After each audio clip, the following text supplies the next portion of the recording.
I printed my resignation letter at 2:47 a.m. on a Tuesday morning. After 15 years building Aldridge Manufacturing from a regional hardware supplier into a $200 million defense contractor, my father-in-law had just handed my modernization project to a 25-year-old MBA intern named Chad Foster.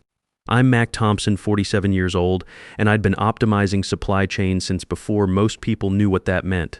Wednesday morning, William's voice carried down the hallway like he was announcing the second coming. Innovation comes from fresh perspectives, he was saying to whoever would listen in that executive conference room. All chest and performance, like he was pitching some revolutionary idea instead of what I knew was coming next. I kept walking past, didn't slow down, heard this song before.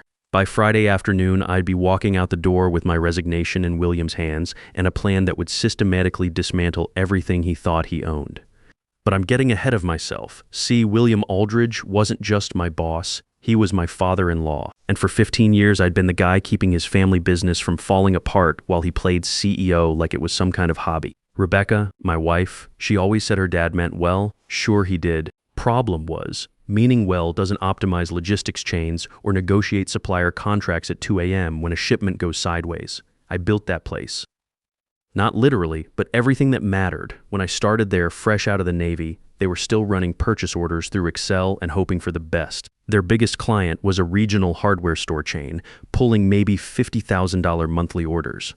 15 years later, we had defense contracts worth $200 million annually and supplied logistics support for military contractors across the Midwest. Know who made that happen? Not William. But family businesses have their own physics, and the first law seemed to be keep the son-in-law useful but invisible. Can't have him getting too comfortable, you know? Might start thinking he actually belonged there. The warning signs had been accumulating for weeks.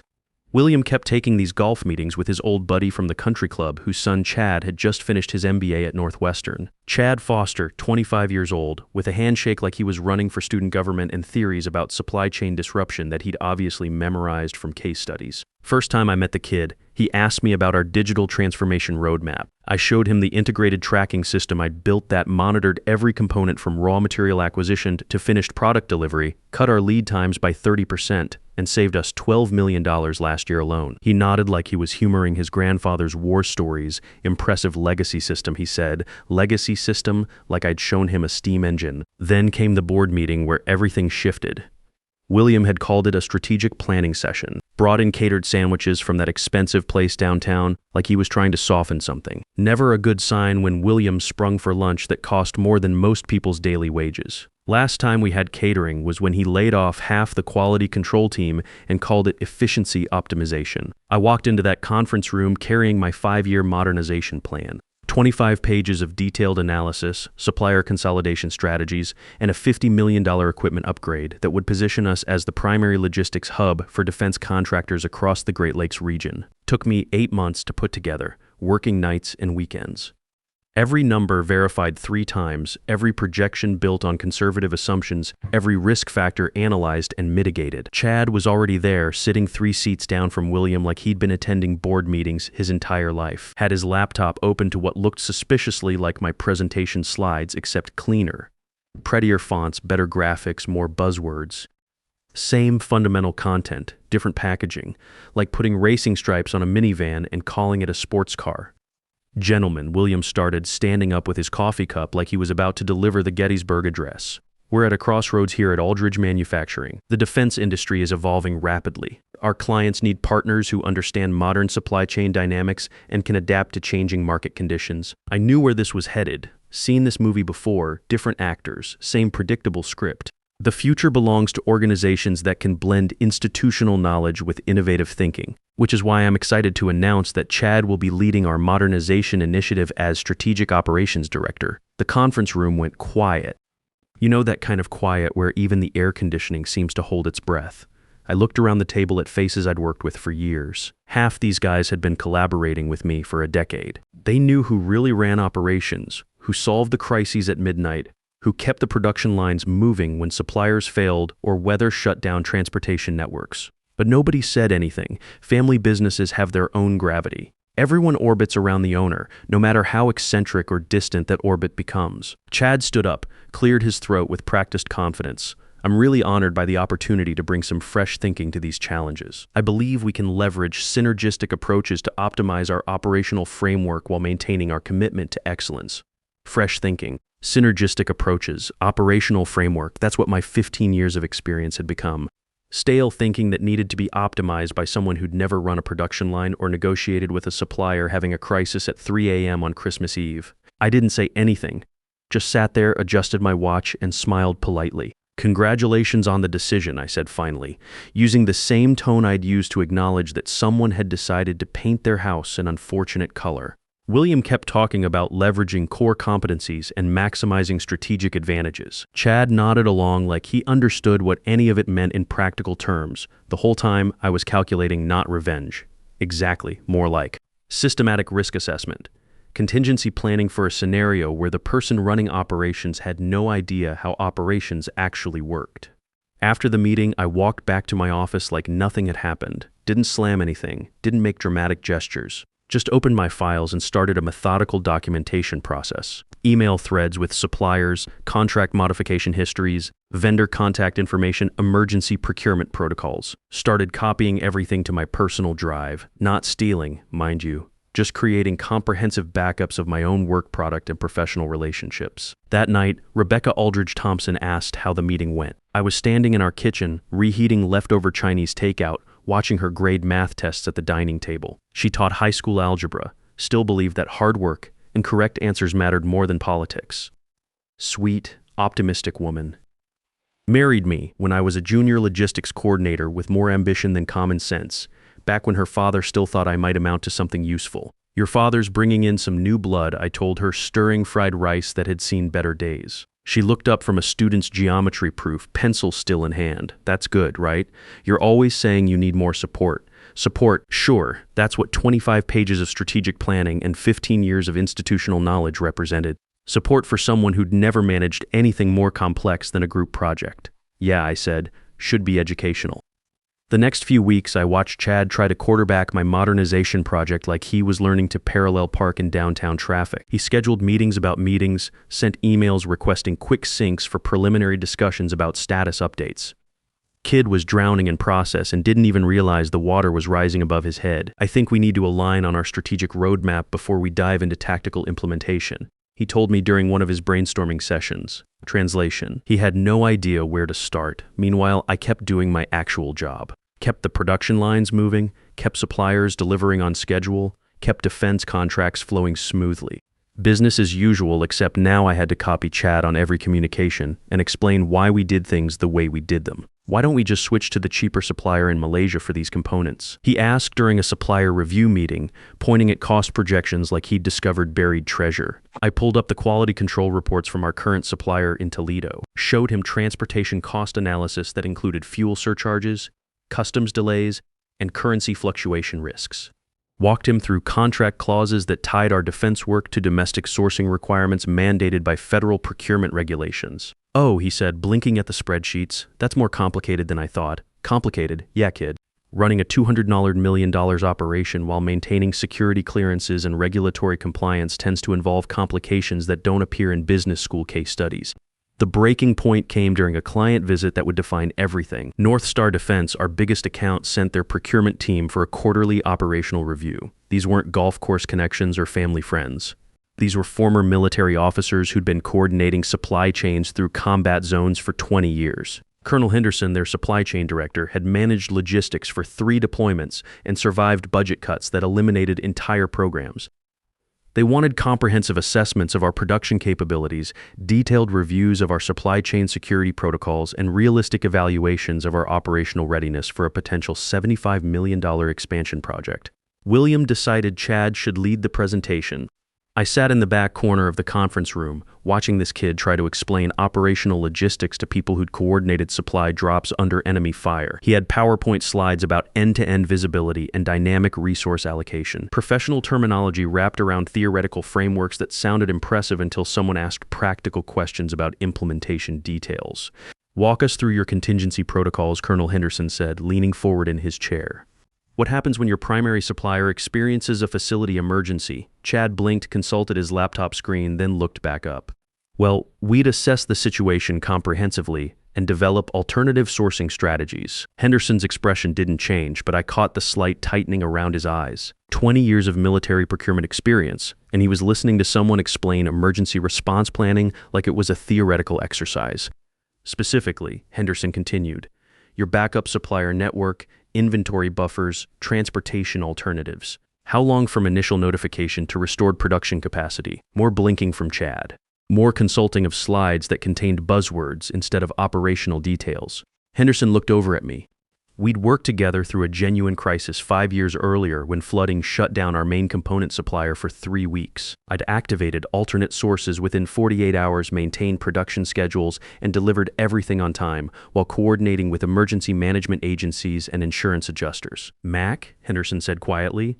Walk us through the redundancy protocols. I glanced at William. He nodded slightly. Damage control time? I stood up and explained our supplier network diversification strategy, emergency procurement procedures, inventory buffer calculations, and transportation contingency planning. Spoke for maybe 12 minutes, covering operational details that Chad should have memorized if he'd spent a weekend reading the standard operating procedures instead of creating slide presentations about strategic visioning. When I finished, Henderson nodded once. That's what we need to hear. North Star requires operational partners who can execute under pressure, not strategic consultants who theorize about best practices. After they left, William pulled me aside in the hallway. His face had that slightly gray tinge that appeared whenever major contracts were at risk. Good recovery in there, he said. Recovery, like I was a backup quarterback instead of the person who'd built the system they were evaluating. Chad's still learning the ropes, William added, adjusting his tie with nervous fingers. Yeah, I thought. Question is whether we can afford his education while managing $200 million in active contracts. That weekend, I got an unexpected call from Colonel Henderson. Personal call, not business. Mac, got a minute? Want to run something by you? Sure, Colonel. What's on your mind? I was in my garage organizing tools that hadn't been properly sorted since we'd moved into this house 3 years ago. Had my phone on speaker while I categorized socket wrenches by size and condition. North Star's expanding our Midwest operations significantly. Looking for a primary logistics partner, independent firm, not tied to any single manufacturer. Someone who understands both operational excellence and regulatory requirements. Interested in exploring some opportunities, I stopped sorting and picked up the phone. What kind of opportunities? The kind that would let you build something from scratch. Your standards, your processes, your team. We've got 4 other major defense contractors ready to commit. Looking at potentially $250 million in combined contracts over 5 years, assuming we can find the right operational leadership. I set down my socket wrench and walked outside to the driveway.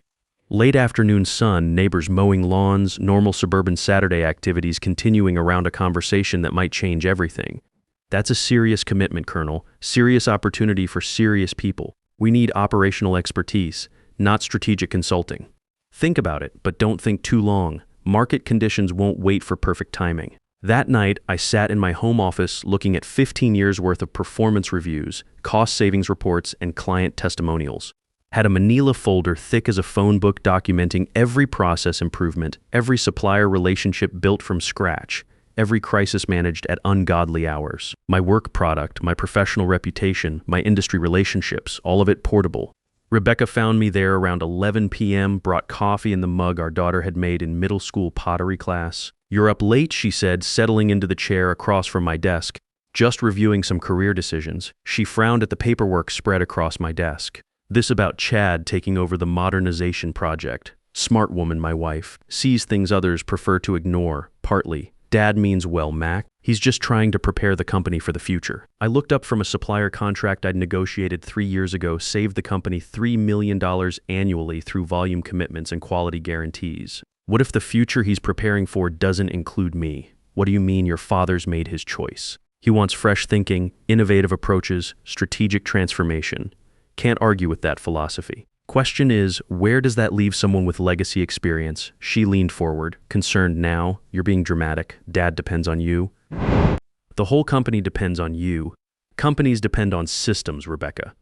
People become replaceable when someone decides their experience is outdated. I didn't mention Henderson's call yet. Some decisions require individual processing before they become family discussions. Monday morning, I typed my resignation letter. 1 page, Professional format, effective immediately, no grievances, no detailed explanations, no emotional language. Just a simple notification that I was pursuing other opportunities and would transition responsibilities as efficiently as possible. I printed it on company letterhead, signed it with the pen Rebecca had given me for our 10th anniversary, and put it in a clean white envelope with William's name written clearly across the front. Walking into William's office felt like approaching a routine business meeting. He was on the phone with someone about quarterly projections, gesturing with a coffee cup while reviewing spreadsheets on his computer monitor. I waited by the door until he finished his conversation about market penetration and competitive positioning. "Mac, come in. What can I do for you this morning?" I handed him the envelope without ceremony, professional courtesy, nothing more. He opened it with the distracted efficiency of someone expecting routine paperwork, read it once quickly, then looked up at me with genuine confusion. Read it again more slowly, as if different words might appear on second examination. "You're joking, right?" His voice carried that tone people use when reality contradicts their expectations. "No, sir. Standard 2 weeks notice, effective as of today." His face cycled through several expressions before settling on something between disbelief and panic. "This is about Chad, isn't it?" "Look, I know there's been an adjustment period, but we can work through any concerns. It's not about Chad," I said calmly. "It's about professional opportunities." "What opportunities, Mac? We've got active contracts, projects in development, client relationships to maintain. You can't just walk away from 15 years of investment." "I can and I am. Chad's your strategic operations director now. Time for him to direct operations strategically." William stood up abruptly, started pacing the space behind his mahogany desk. "This is insane. You're part of this family, Mac. This company represents your legacy too." I adjusted my sleeve cuffs, checked my watch with practiced calm. "My legacy is my work product and my professional relationships. Those assets transfer with me." "What's that supposed to mean?" "Means Chad's about to get an accelerated education in practical operations management, or you're going to have some challenging conversations with clients who value experience over innovation." I turned toward the door, ready to begin my final 2 weeks. "Mac, wait. Let's discuss this rationally. What would it take to reconsider this decision?" "Nothing, William. The decision's been made. I'll transfer what I can over the next 2 weeks, but some relationships and knowledge can't be documented in training manuals." 2 weeks later, I cleaned out my office methodically. No dramatic gestures, no farewell speeches. Just boxed up 15 years of accumulated work materials and walked out to the parking lot where Rebecca was waiting beside my truck. "You sure about this path?" she asked, watching me load boxes into the truck bed. "More certain than I've been about any decision in years. What happens now?" Now we discover if I was right about building something that survives independently. The consequences began appearing faster than anyone anticipated. 3 days after my departure, North Star called Aldridge Manufacturing to discuss expanding the partnership. Chad took the meeting confidently, armed with presentation slides about leveraging synergistic opportunities. According to my source in procurement, the conversation lasted approximately 8 minutes before Henderson asked where I was. "Mac Thompson is no longer with our organization," Chad apparently explained, "but I'm fully prepared to continue managing our strategic relationship." Henderson's response was direct. "Then North Star is no longer interested in expanding our partnership." 2 weeks after that, Consolidated Defense pulled their $50 million maintenance contract, cited changes in operational leadership as grounds for contract review, said they preferred working directly with their logistics coordinator rather than through intermediary management layers. 1 month later, Midwest Components terminated their exclusive supplier agreement. Reported concerns about continuity of service quality following recent organizational changes. I didn't orchestrate any of these developments.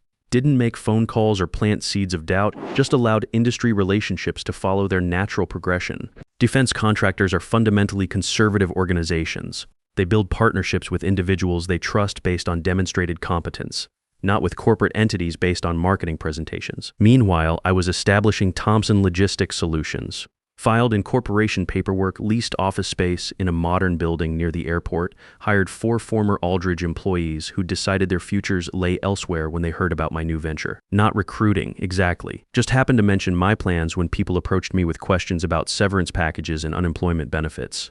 Within 4 months, I had 8 employees and a $180 million in committed contracts.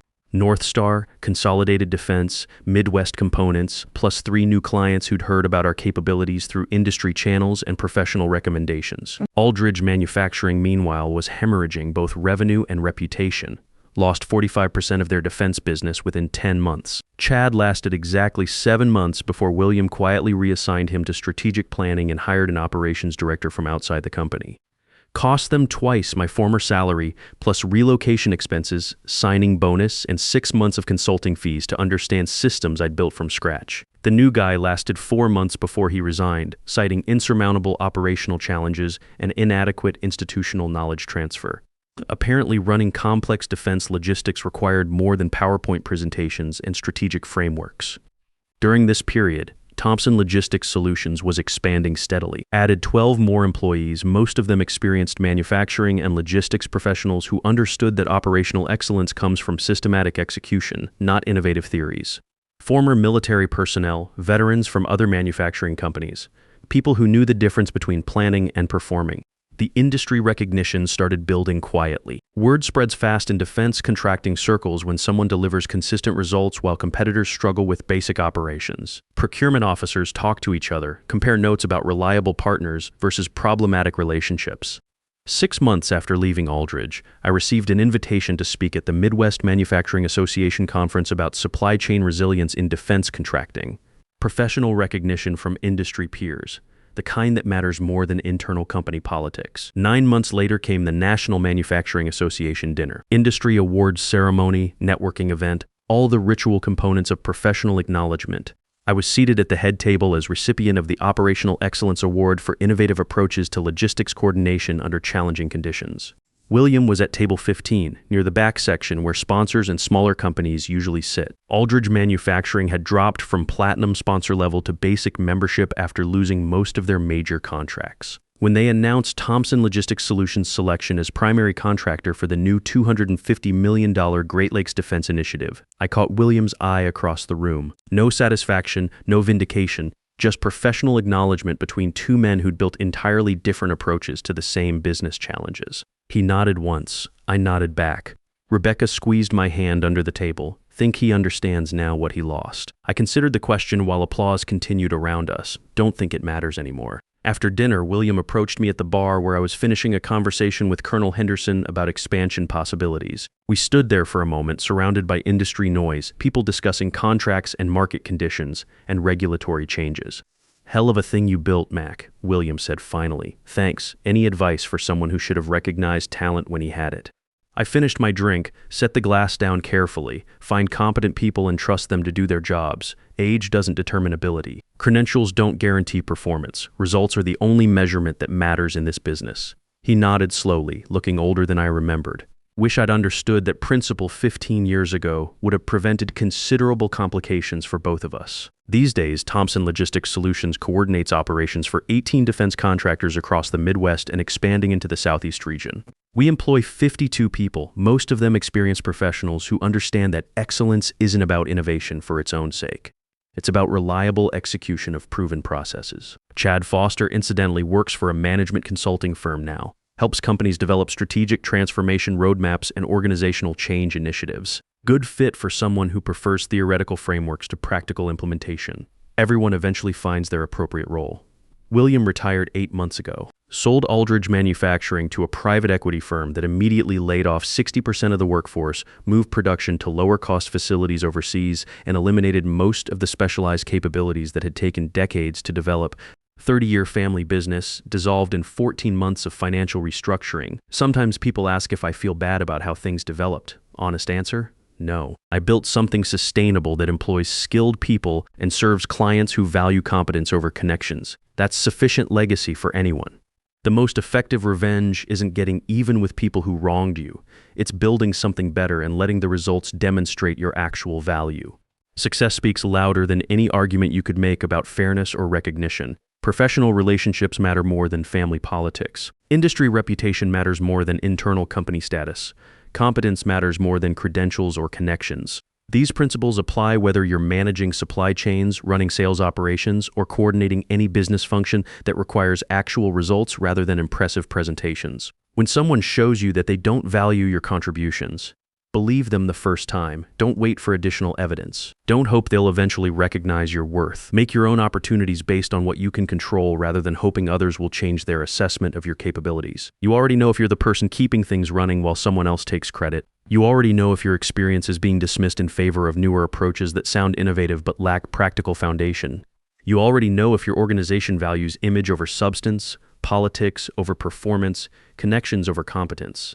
The question isn't whether you deserve better recognition. The question is what you're going to do with that knowledge. You can stay and hope things improve, or you can take your skills somewhere they'll be properly valued. Your expertise has value in the marketplace. Your relationships have currency with people who understand quality work. Your reputation among peers who actually do the work matters more than your status in organizations that don't appreciate what you bring. Don't waste years waiting for appreciation that's never coming. Build something that demonstrates your actual worth. Let your results speak for themselves. The best vindication isn't convincing people they were wrong about you. It's proving they can't succeed without what you bring to the table. That's not revenge. That's just business.